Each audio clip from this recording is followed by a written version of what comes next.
से। हमारा काम है भगवान के नाम लेने का, उनका काम है गिरते को थाम लेने का।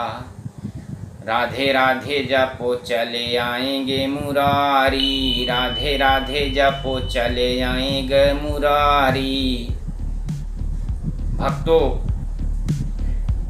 जैसा कि आपको मालूम है कि पितृदेवता की पूजा इस समय चल रही है और पितृदेवता की पूजा के लिए सबसे उत्तम समय है आज नवमी की तिथि भी है। तो हमको आज माता नवमी है, जिन लोगों को अपनी माता की तिथि का पता नहीं रहता वो लोग माता के विसर्जन में माता की विदाई नवमी की तिथि करनी चाहिए। तो आज मैं आपको इस अवसर पर गीता के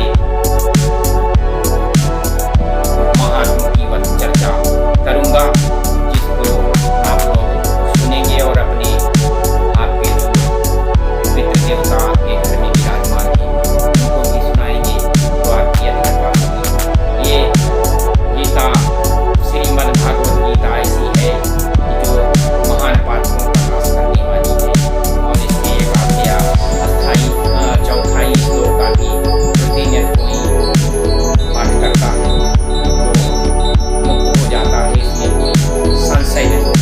तो ये मैं पहला अध्याय का पाठ कर रहा हूँ। आपसे उम्मीद है कि आप इस बात को ध्यान से सुनेंगे और बाद में इसको अपने जीवन में उतारने की कोशिश करेंगे। पहला अध्याय। ओम श्री परमात्मने नमः।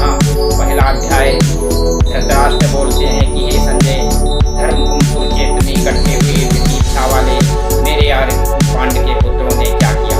इस पर संजय बोले, उस समय राजा दुर्योधन ने व्यूहरचना युक्त पांडवों की सेना को देखकर और द्रोणाचार्य के पास जाकर यह वचन कहा कि हे आचार्य, आपके बुद्धिमान शिष्य द्रुपद पुत्र धृष्टद्युम्न द्वारा व्यूहाकार खड़ी की हुई पांडवों की इस बड़ी भारी सेना को देखिए। इस सेना में बड़े बड़े धनुषों वाले युद्ध में भीम और अर्जुन के समान बहुत से शूरवीर हैं, जैसे सात्विक और विराट तथा महारथी राजा द्रुपद और धृष्टकेतु तथा बलवान काशीराज उर्जित पुत्र और मनुष्यों में श्रेष्ठ सैन्य और पराक्रमी यथा अन्य तथा बलवान ऊर्जा और सुभद्रा द्रौपदी के पांचों हैं। हे ब्राह्मण श्रेष्ठ, हमारे पक्ष में भी जो जो प्रधान है उनको आप समझिए। आपके जानने के लिए मेरी सेना के जो जो सेनापति हैं उनको कहता हूँ।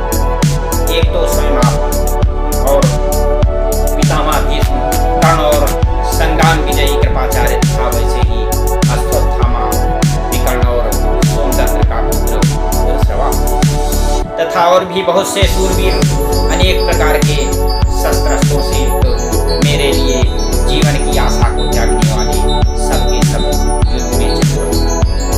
भीष्म पितामह द्वारा रक्षित हमारी सेना सब प्रकार से अजय है और भीम द्वारा रक्षित इन लोगों की सेना जीतने में सुगम है। इसलिए सब मोर्चों पर अपनी अपनी जगह निश्चित रहते हुए आप लोग सबके सभी निसंदेह भीष्म पितामह की सब ओर से रक्षा करें। इस प्रकार द्रोणाचार्य से कहते हुए दुर्योधन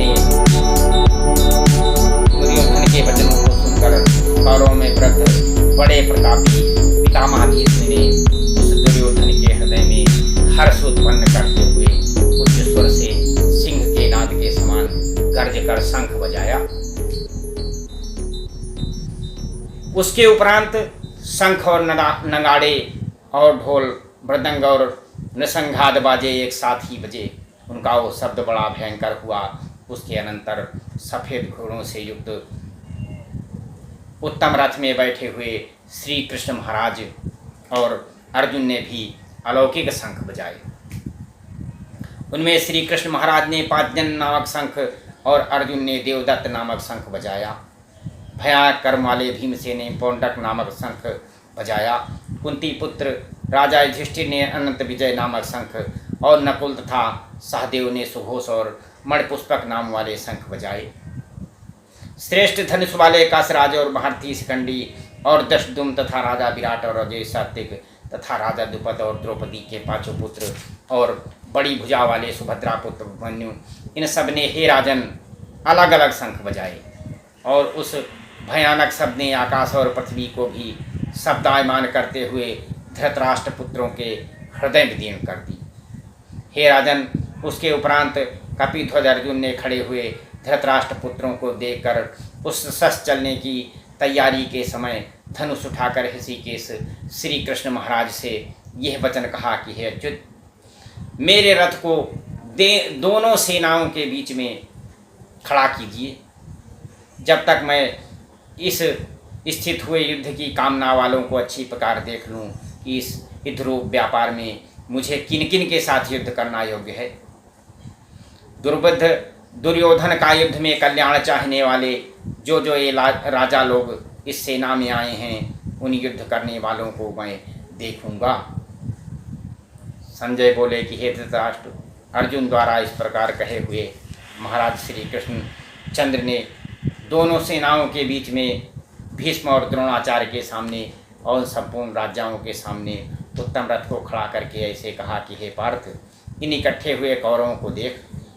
उसके उपरांत प्रथापुत्र अर्जुन ने उन दोनों ही सेनाओं में स्थित हुए पिता के भाइयों को, पितामहों को, आचार्यों को, मामों को, भाइयों को, पुत्रों को, पौत्रों को तथा मित्रों को, ससुरों को और सुहृदयों को भी देखा। इस प्रकार उन खड़े हुए संपूर्ण बंधुओं को देखकर वे अत्यंत करुणा से युक्त हुए कुंती पुत्र अर्जुन शोक करते हुए बोले, हे कृष्ण, इस युद्ध की इच्छा वाले खड़े हुए स्वजन समुदाय को देखकर मेरे अंग शिथिल होते जाते हैं, मुख भी सूखा जाता है और मेरे शरीर में कंप तथा रोमांच होता है तथा हाथ से गांडीव धनुष गिरता है और त्वचा भी बहुत जलती है तथा मेरा मन भ्रमित सा हो रहा है, इसलिए मैं खड़ा रहने को भी समर्थ नहीं हूँ। हे केशव, लक्षणों को भी विपरीत ही देखता हूँ तथा युद्ध में अपने कुल को मारकर कल्याण भी नहीं देखता। हे कृष्ण, मैं विजय नहीं चाहता और राज्य तथा सुखों को भी नहीं चाहता। हे गोविंद, हमें राज्य से क्या प्रयोजन है अथवा भोगों से और जीवन से भी क्या प्रयोजन है, क्योंकि हमें जिनके लिए राजभोग और सुखादिक इच्छित हैं, वे ही ये सब धन और जीवन की आशा को त्याग कर युद्ध में खड़े हैं, जो कि गुरुजन, ताऊ, चाचे, लड़के और वैसे ही दादा, मामा, ससुर, पोते, साले तथा और भी संबंधी लोग हैं। इसलिए हे मधुसूदन, मुझे मारने पर भी अथवा 3 लोग के राज्य के लिए भी मैं इन सबको मारना नहीं चाहता, पर पृथ्वी के लिए तो कहना ही क्या है। हे जनार्दन, धृतराष्ट्र के पुत्रों को मारकर भी हमें क्या प्रसन्नता होगी, इन आताइयों को मारकर तो हमें पाप ही लगेगा। इससे हे माधव, अपने बांधो, धृतराष्ट्र के पुत्रों को मारने के लिए हम योग्य नहीं, क्योंकि अपने कुटुंब को मारकर हम कैसे सुखी होंगे। यद्यपि लोभ से भ्रष्ट चित्त हुए वे लोग कुल के नाश कर दोष को और मित्रों के साथ विरोध करने में पाप को नहीं देखते हैं, परंतु हे जनार्दन, कुल के नाश करने से होते हुए दोष को जानने वाले हम लोगों को इस पाप से हटने के लिए क्यों नहीं विचार करना चाहिए, क्योंकि कुल के नाश होने से सनातन कुल धर्म नष्ट हो जाते हैं। धर्म के नाश होने से संपूर्ण कुल को पाप भी बहुत दबा लेता है तथा हे कृष्ण, पाप के अधिक बढ़ जाने से कुल की स्त्रियां दूषित हो जाती हैं और हे वर्ष ने स्त्रियों के दूषित होने पर वर्ण संकर उत्पन्न होता है और वो वर्ण संकर कुल घातियों को और कुल को नरक में ले जाने के लिए ही होता है। लोप हुई पिंड और जल की क्रिया वाले इनके पितर लोग भी गिर जाते हैं और इन वर्ण संकर कारक दोषों से कुल घातियों के सनातन कुल धर्म और धर्म नष्ट हो जाते हैं तथा हे जनार्दन, नष्ट हुए कुल धर्म वाले मनुष्यों का अनंत काल तक नरक में वास होता है, ऐसा हमने सुना है। अहो शोक है कि हम लोग बुद्धिमान होकर भी महान पाप करने को तैयार हुए हैं, जो कि राज्य और सुख के लोभ से अपने कुल को मारने के लिए उद्धत हैं। यदि मुझ शस्त्र रहित न सामना करने वाले को शस्त्रधारी धृतराष्ट्र के पुत्र रण में मारे तो वह मारना भी मेरे लिए अति कल्याणकारक होगा। संजय बोले कि रणभूमि में शोक से उद्विग्न मन वाले अर्जुन इस प्रकार कहकर बाण सहित धनुष को त्याग कर रथ के पिछले भाग में बैठ गए। सीताराम राम राम नारायण नारायण नारायण भजमन नारायण नारायण हरि हरि। तेरी लीला सबसे न्यारी न्यारी की हरि हरि।